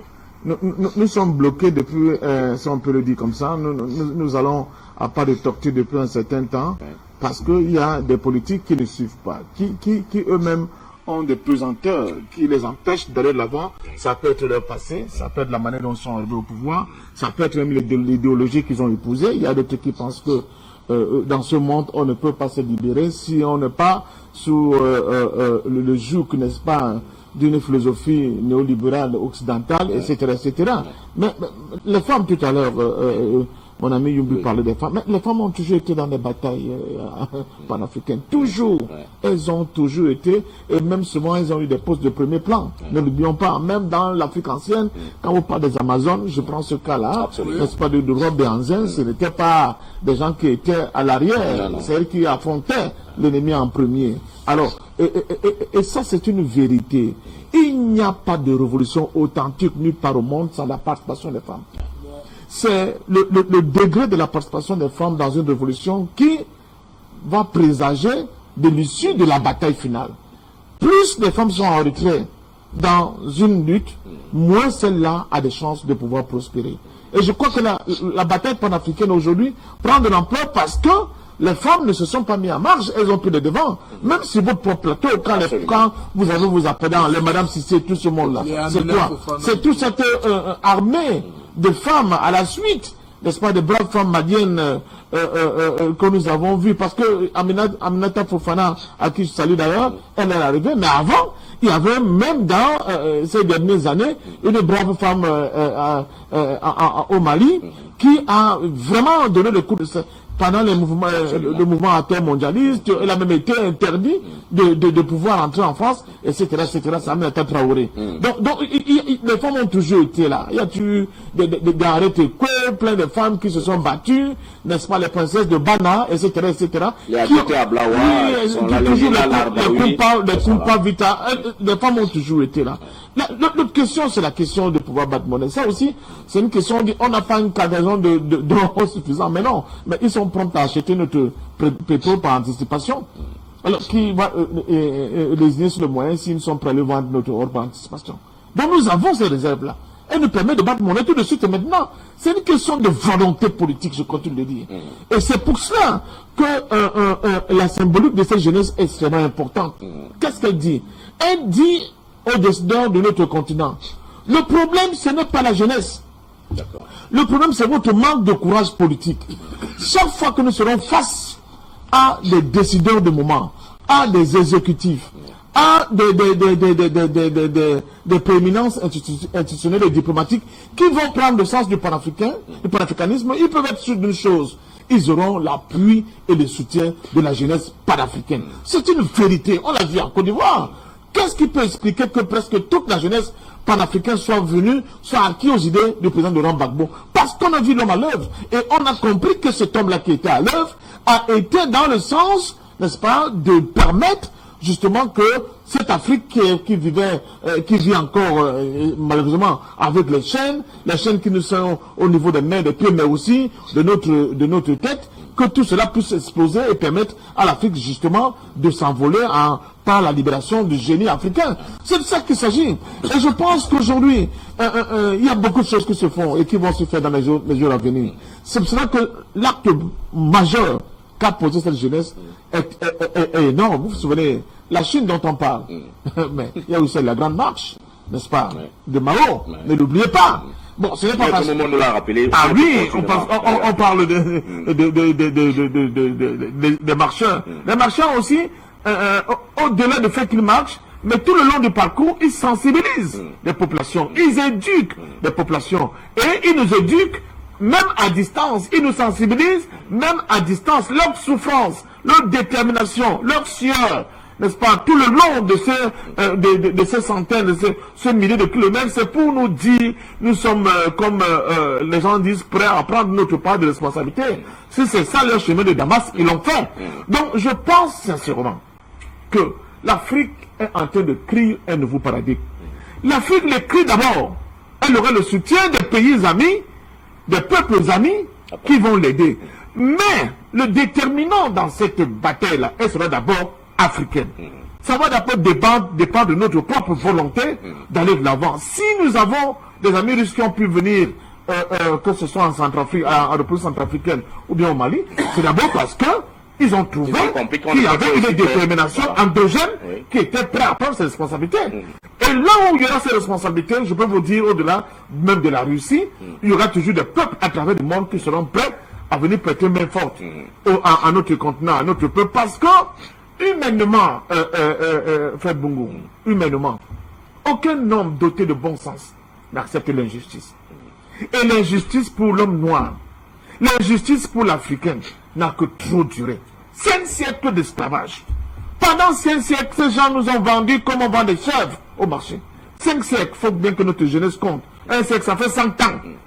Un siècle, ce n'est pas 5 jours. 100 ans. Pendant un siècle, ils nous ont vendus. Ils ont administré de la même manière comme des bêtes. Le cas le plus patent, c'est le cas du Congo. Où un individu, le roi Léopold II, qui est le roi d'un petit espace qui n'est même pas le centième du Congo, s'est approprié de tout ce territoire. Et il a mis des règles d'une violence, d'une barbarie et d'une sauvagerie inégalée. Il fallait couper des mains si on ne ramenait pas un tonnage de caoutchouc bien précis. Et c'est à partir de la fortune de M. Léopold II qu'un certain nombre de sociétés aujourd'hui qui dirigent le monde économique en Occident se sont créées, les gens ne le savent pas. C'est à partir de la compagnie privée de M. Léopold II que notre compagnie qu'on appelle Sabena. Et de Sabena, aujourd'hui nous avons SM Bruxelles. Je pense seulement cet exemple. Absolument. Donc c'est pour vous dire que les fortunes, chaque fortune que vous voyez en Occident, nos enfants sont éblouis quand ils voient ça. C'est le sang de vos ancêtres qui ont construit tout ce que vous voyez là-bas. C'est le sang de vos ancêtres qui ont construit tout ce que vous voyez là-bas. Donc, il faut justement qu'on revienne à ces fondamentaux. Nous ne sommes pas revanchards. Nous estimons tout simplement que la vérité doit être dite. Elle doit être dite avant qu'on ne passe à la réconciliation. Il faut que ce soit, la démarche doit être vérité, qu'il y ait une justice pour les Africains, et enfin pour qu'on puisse arriver à la réconciliation. Depuis un siècle pratiquement encore, nous sommes dans un néocolonialisme qui n'est pas son nom, où les gens continuent de nous appliquer sur chez nous une monnaie nazie, le franc CFA, où les gens continuent d'avoir des accords léonins, des faux accords de coopération, des bases militaires qui font et défendent les chefs d'État ici chez nous. Ils prennent tout, ils prennent notre or, nos forêts, c'est-à-dire que même nos âmes, parce que même à travers les programmes scolaires, ce que nous avons dans leur tête, c'est le complexe, n'est-ce pas, de cet ordre-là.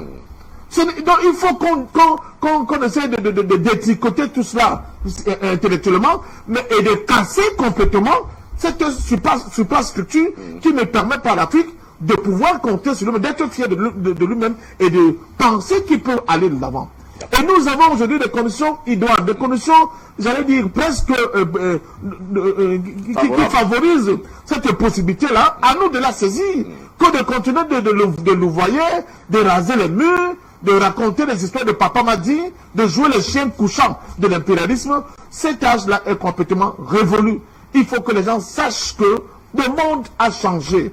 Et le monde changera davantage avec le poids énorme de la volonté du peuple africain dans la balance de ce jeu politique qui se passe actuellement. Et je peux vous dire, les pyramides que vous voyez en Égypte ne sont que la partie visible de l'iceberg par rapport aux géants africains. Mais ce géant africain ne sera pas le branchage, j'insiste. Il ne sera pas constitué contre un peuple. Parce que si l'Afrique décide d'avoir cela comme, j'allais dire, mode opératoire, nous serons obligés d'effacer de la surface de la terre certaines nations, certaines races. Mais parce que l'Afrique n'est pas ça. L'Afrique, c'est l'amour. Et ça se voit au quotidien comment les Africains vivent. Nous, ce que nous voulons dire au monde, c'est que construisons un monde de paix, un monde de convivialité, un monde où les êtres humains, enfin, vont se regarder avec plein d'amour. Et ça, c'est ce que nous sommes capables de faire. Léopold II, pour sortir, il disait à ces missionnaires qu'il envoyait sur notre continent, n'allez pas apprendre Dieu à ces gens. Ils connaissent Dieu avant, peut-être même avant vous. Allez leur apprendre à arrêter la soumission à nos ordres. Je caricature, mais c'est ce qu'il leur disait. Parce que pour Dieu, on connaît Dieu. C'est l'Occident aujourd'hui qui tourne le dos à Dieu. Et c'est ce que Poutine me rappelle. Dans la guerre là même, qui oppose l'Occident à Poutine. C'est qu'en réalité, les gens ne le comprennent même pas très bien. Poutine, c'est le meilleur représentant, n'est-ce pas, de la pratique de la religion. Attention, que ce soit Byzance, depuis Byzance, la Grèce antique, c'est lui qui a encore cette culture, n'est-ce pas, de la crainte de Dieu. Les hommes ne l'ont plus. Ils ont dit que les hommes peuvent épouser les hommes, les femmes peuvent épouser les chèvres. Parce que vous avez touché à votre chat, on est prêt à vous envoyer la guillotine, etc., etc. C'est ça, leurs valeurs. Les valeurs qui sont les valeurs humaines, les valeurs de respect de la nature. Regardez avec quelle hargne, avec quelle violence ils détruisent complètement la nature. Sur les façons prétexte qu'il faut punir Poutine, on est prêt aujourd'hui à réutiliser le gaz de schiste qui s'obtient par fracturation hydraulique, donc il détruit complètement la nature. Et c'est les mêmes qui vont venir vous dire, il y a le COP 21, le COP 30, le COP 50, nous voulons protéger la nature. C'est incroyable, ce mensonge, cette manipulation, le terrible de cette élite-là, qui veut continuer de dominer le monde, mais arrêter en détruisant le monde, parce que pour eux, peut-être quand ils auront tout détruit ici, ils auront vivre en Mars. Mais nous savons que ils l'ont dit, Yahweh, Yehovah, tout ce que vous voulez dans nos propres Tata, Zambé, dans nos langues disent, ils nous ont légué cette planète, et c'est cette planète que nous allons vivre. C'est pour cela que nous allons tout faire pour en la protégeant par notre humanisme. Mais nous n'accepterons plus jamais d'état d'esclave dans lequel nous sommes passés pendant des siècles. Il faut que cela que ça rentre dans les têtes de chacun. Parce que si tant que ce n'est pas rentré, je crois que les gens vont continuer à venir, continuer à s'amuser sur notre continent. Merci donc à cette jeunesse. Merci, n'est-ce pas, au gouvernement malien qui a su, pour une fois, dire merci, n'est-ce pas, à cette Afrique-là, qui a décidé d'aller de l'avant. Merci vraiment à tous ces grands penseurs. Je pense à Cheikh Anta Diop, je pense à Hussein Afana, je pense à Tunjan Pomi qui nous ont ouvert les yeux. Ils sont, Dieu sait ce qu'ils sont nombreux, ils ne sont pas que des politiques. Donc, une fois de plus, cette jeunesse-là, aller revisiter, n'est-ce pas, la voie a été tracée. Quand on a eu des dirigeants comme ceux que vous avez cités, là, les Moumier, les Lumumba, etc., la voie a été tracée. On n'est plus libre. Arrêtez, les Africains ne sont plus libres. Ils sont obligés de continuer cette marche en avant sur ces pas-là qui ont été tracés par nos prédécesseurs pour que l'Afrique, enfin, le regard des autres sur les Africains change radicalement. Merci. Patient Parfendom qui est parti dans une longue diatribe, vous l'avez compris. Il fallait absolument vider ce trou-plein. Mais je vous retrouve avec plaisir. Issa Diawara, bonsoir. Alors, quelles sont pour vous les significations, les différentes significations de cette grande marche opérés par des jeunes panafricains qui, je le rappelle, ont parcouru 1332 km de Dakar à Bamako pour témoigner leur soutien au peuple malien, mais aussi aux autorités de la transition. Ok, bonsoir frère Bungu, bonsoir au grand frère Samuel Djenedor, bonsoir à tous les panélistes et bonsoir à tous ceux qui nous suivent en ce moment précis. Permettez-moi de vous venir avec les 3 dernières informations fraîches du Mali. Oui. D'abord, à Menaka, à la frontière avec le Niger, l'armée malienne a neutralisé plus de 100 terroristes qui étaient venus s'approvisionner au marché de Menaka, à la foire de Menaka, pour les Ramadan. Donc nous disons bravo aux forces armées maliennes. Et deuxième nouvelle, c'est ce qui n'est pas encore confirmé, mais ici sur beaucoup de médias, on laisse de plus en plus attendre que Amadou Koufa serait sans doute arrêté par les forces armées maliennes. Koufa, c'est le numéro 2 de Jenim. C'est un puissant groupe terroriste, un puissant groupe djihadiste qui sévit depuis Kidal jusqu'au centre du Mali. C'est le numéro 2 d'Iyad Agali. Parce qu'il ne faut pas oublier, Jenim, c'est une coalition de Lansardine, de Iyad Agali, d'Al-Qaïda, de Moudiao et ainsi de suite. Donc, ce numéro 2 serait sans doute arrêté par les forces armées maliennes lors d'une opération. Ça reste à confirmer. Mais, troisième bonne nouvelle, c'est que vous avez suivi cette grande marche organisée aussi, un grand meeting par le collectif pour la défense des militaires CDM pour demander le retrait pur et simple du Mali de la CEDEAO. Et c'est ce qui m'amène même à ce sujet, parce que nous avons parfois à ces marcheurs du Sénégal, ce sont des signaux qui sont en train d'être envoyés. Les plus avertis savent lire entre les lignes et savent comprendre. Et nous savons que quand les grandes choses arrivent, il y a toujours des signaux. Le fait de voir des humains marcher de Dakar-Bamako, c'est un signal très fort. Nous savons que dans les temps, pour marcher 1000 km et quelques, généralement cela occasionnait des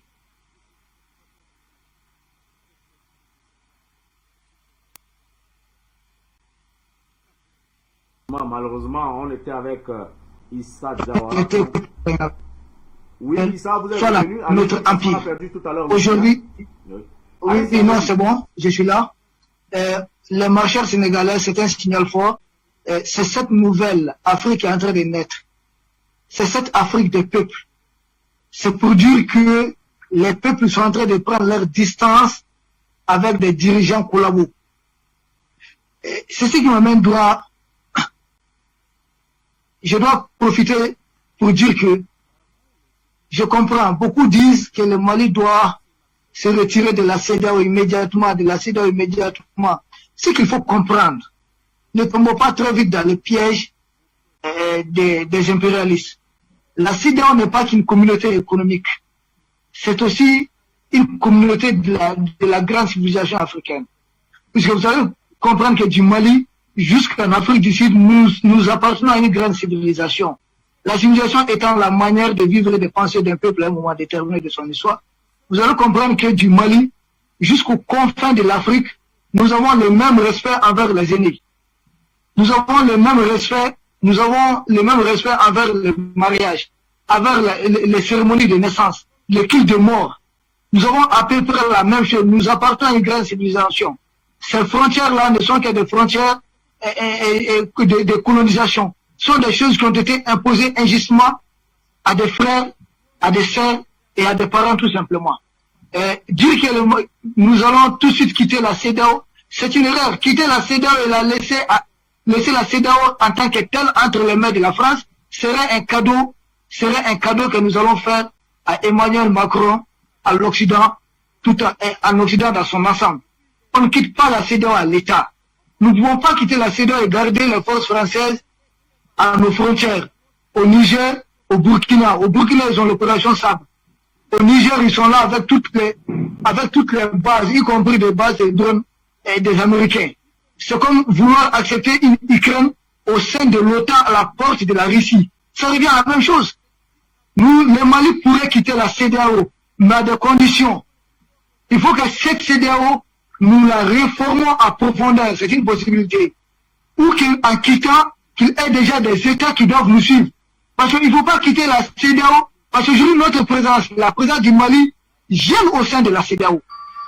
L'État ne joue pas contre les dirigeants du Mali, mais l'État est en train de jouer contre les dirigeants de la CEDEAO. Et ces marcheurs panafricains, c'est ça qu'ils ont compris.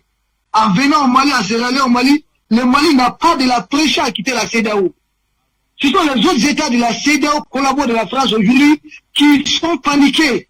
Et aujourd'hui, quitter la CEDEAO à l'État serait le meilleur cadeau qu'il faut offrir à ces gens. Nous quitterons la CEDEAO, mais en affaiblissant considérablement la France. De sorte qu'après notre départ, d'autres États puissent suivre immédiatement pour que nous créions un bloc sous-régional. C'est ce qu'il faut comprendre. Le Mali n'est pas dans la logique de rester dans la CEDEAO à tout le prix, mais nous n'allons pas laisser une CEDEAO armée à nos portes, prête à nous enfoncer des îles avec des forces françaises tout au long de nos frontières. Si ces gens-là sont en train de nous scintiller, comprenez que la CEDEAO, ce n'est pas qu'une communauté seulement économique, c'est une grande civilisation. Nous sommes des parents, nous sommes beaucoup. Comment quitter tout de suite? Est-ce une rupture dure ou une rupture négociée? Quitter tout de suite en imposant une frontière rigide avec nos frères de la Guinée, du Burkina et autres. Il faut récupérer la CEDEAO des mains de la France. Et c'est ce processus que le Mali a mis en œuvre. C'est ce processus que la CEDEAO, par son erreur d'obéir, est en train de pousser la Guinée droit dans cela. Le Burkina est en train de rejoindre cela en lançant un ultimatum au Burkina et à la Guinée. Je crois que la France et ses pions ont fait les très mauvais calculs. C'est ce que je voulais dire. Une fois de plus, merci à tout le monde. Merci infiniment à vous, Issa Diawara. Je voudrais donc me tourner vers Nestor Podane en espérant qu'il est avec nous, si la technique le permet. D'accord, merci, vous êtes là, bonsoir. Alors, le premier ministre Choguel Kokala Maïga a dit, entre autres, aux marcheurs, c'est dans la difficulté qu'on reconnaît ses vrais amis. Est-ce que vous avez le sentiment aujourd'hui que les marcheurs panafricains vont réussir à essaimer, ou bien vous croyez-vous qu'ils ont sémé quelque chose de durable qui va pouvoir s'étendre sur le reste de l'Afrique? Pour ceux qui n'ont pas encore compris les enjeux réels du cas malien. Oui, je pense que ce que Choguel Maïga a dit, c'est vrai. Les marcheurs ont sémé quelque chose qui va rester quelque chose de durable. Pourquoi? Je m'explique. Vous savez, quand il y a eu sanction dans le mois de janvier, le 9 janvier 2022 à Accra, contre le Mali, nous avons lancé un appel à manifestation à caractère panafricain dans tout le monde entier le 22 janvier. Et au Burkina Faso, nous sommes sortis en grand nombre et nous avons dit que nous allons tout bloquer tant que l'État burkinabé n'enlève pas embargo sur le Mali, nous n'allons pas rentrer. Et les militaires ont répondu en déposant le président Roch Kaboré, l'ex-président, et en même temps le lendemain, le Burkina a ouvert ses frontières avec le Mali. Le Sénégal est sorti manifester. Mais comme il n'y a pas eu de changement à la tête de l'État là-bas, quelques jours après, ils ont eu l'initiative de marcher venir à Bamako. Et je pense qu'ils ont prouvé leur amour aussi dans ce sens-là.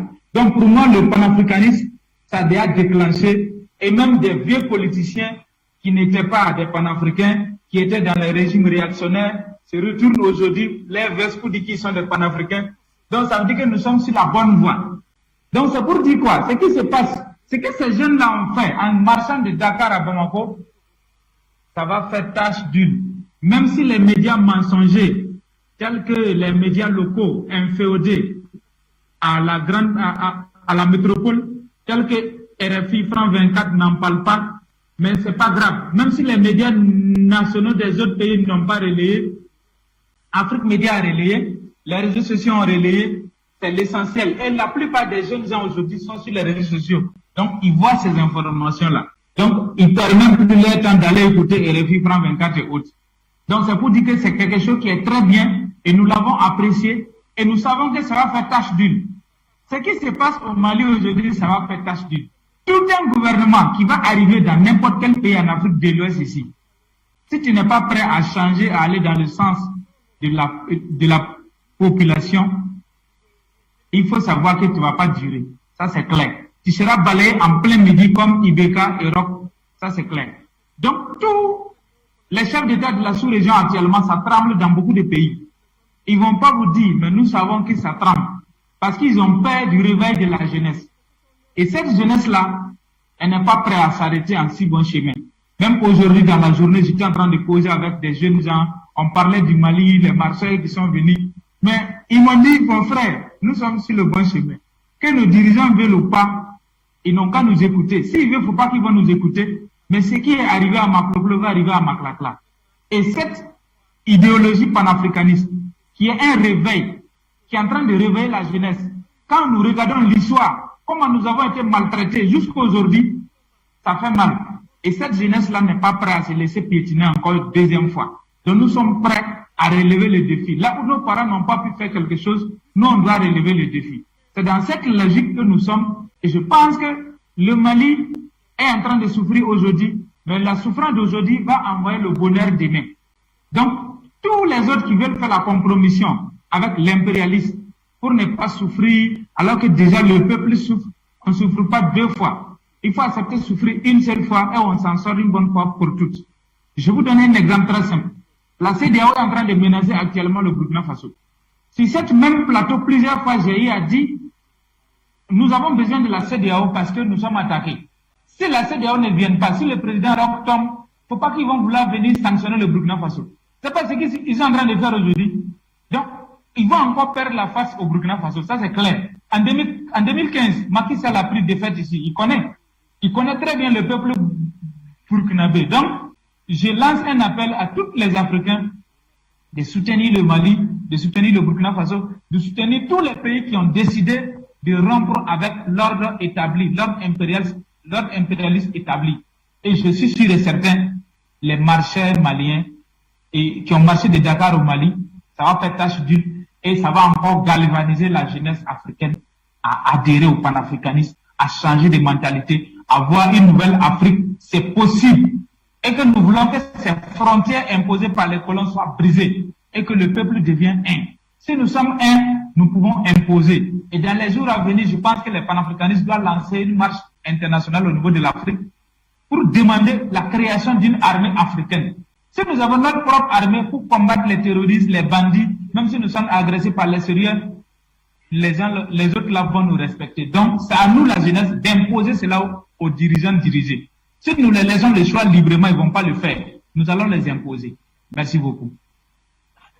Merci à vous, Nestor Podas. Je voudrais me retourner donc vers vous également, Roland Bayala.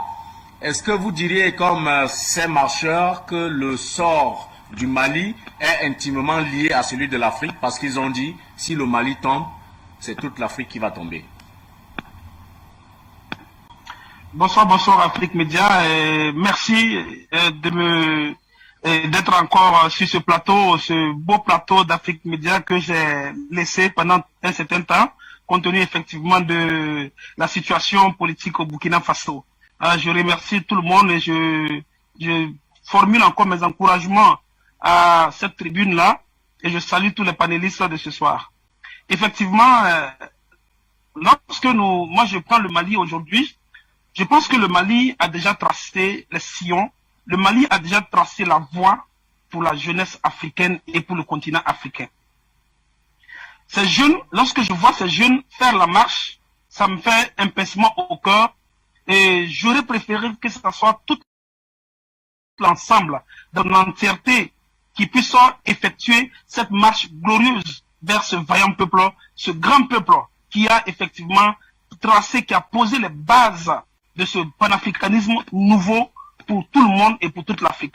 Et je pense qu'aujourd'hui, ces jeunes, en faisant ces milliers de kilomètres, pour aller témoigner une fois de plus du soutien de la jeunesse africaine à son excellence Goïta et à cette coalition, à tous ces jeunes, à tout ce peuple, c'est effectivement une invite à tout le reste de l'Afrique que nous ne devons pas rester là, nous ne devons pas nous taire, nous ne devons pas regarder les choses se faire au Mali sans que nous ne prenions part à ce grand rendez-vous de l'histoire de notre continent.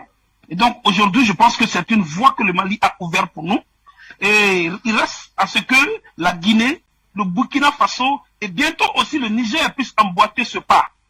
Qu'à l'avenir, ce ne soit pas seulement quelques jeunes qui puissent faire ce pèlerinage vers ce grand pays, mais que ce soit effectivement tout le continent qui puisse se ruer vers le Mali pour célébrer cette nouvelle victoire. Parce que pour nous, aujourd'hui, c'est une victoire.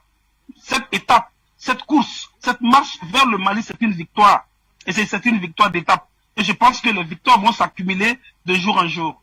Aujourd'hui, au Burkina Faso, effectivement, si vous me le permettez, nous sommes effectivement inscrits dans cette logique.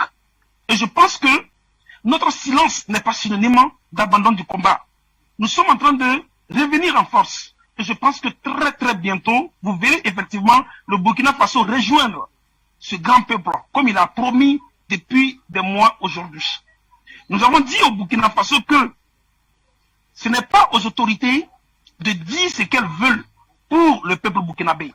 Si nous avons accepté de sortir dans la rue, si nous avons accepté de mouiller le maillot, ces jeunes qui sont au pouvoir aujourd'hui vont effectivement suivre ce que le peuple veut.